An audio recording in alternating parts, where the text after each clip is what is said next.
حضرت علی نے فرمایا، کبھی تم دوسروں کے لیے دل سے دعا مانگ کر دیکھو، تمہیں اپنے لیے مانگنے کی ضرورت نہیں پڑے گی۔ حضرت علی نے فرمایا، جب حق پر رہتے ہوئے تمہاری مخالفت حد سے بڑھنے لگے تو سمجھ لو اللہ تمہیں کوئی مقام دینے والا ہے۔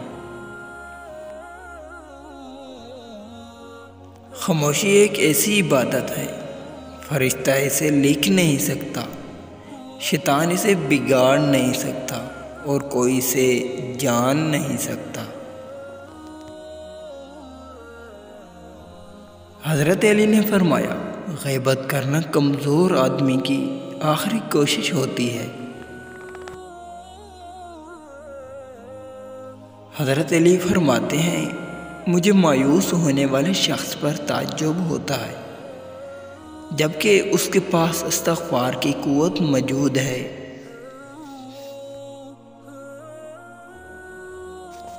حضرت علی شیر خدا رضی اللہ تعالیٰ عنہ فرماتے ہیں، اگر انسان کو تکبر کے بارے میں اللہ کی ناراضگی اور سزا کا علم ہو جائے تو بندہ صرف فقیروں اور غریبوں سے ملے اور مٹی پر بیٹھا کرے۔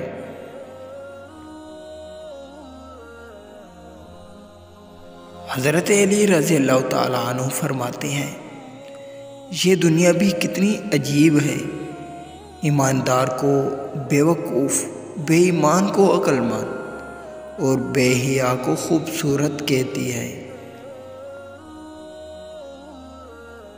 حضرت علی رضی اللہ تعالیٰ عنہ نے فرمایا، تم کسی کے ساتھ بھلائی کرو، تمہیں اس کا بدلہ برائی کی صورت میں ملے تو سمجھ لو کہ تمہاری نیکی قبول ہو گئی۔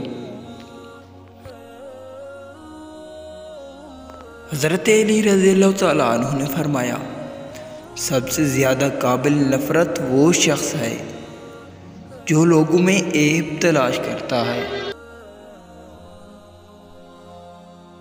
حضرت علی رضی اللہ تعالیٰ عنہ نے فرمایا، زندگی کے 3 اصول بنا لو، اس سے ضرور معافی مانگو جس سے تم چاہتے ہو، اسے کبھی مت چھوڑو جو تمہیں چاہتا ہے، اس سے کبھی کچھ نہ چھپاؤ جو تم پر اعتبار کرتا ہے۔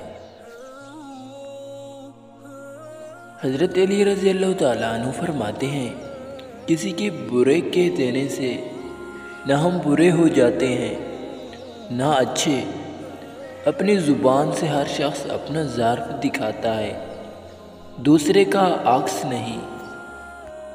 السلام علیکم پیارے ناظرین، اگر آپ کو حضرت علی الاقوال زرعی اچھے لگے ہوں تو پلیز میرے چینل عمران مائی وائس کو ضرور سبسکرائب کریں تاکہ آئندہ آنے والے اقوال آپ تک جلد پہنچ سکیں۔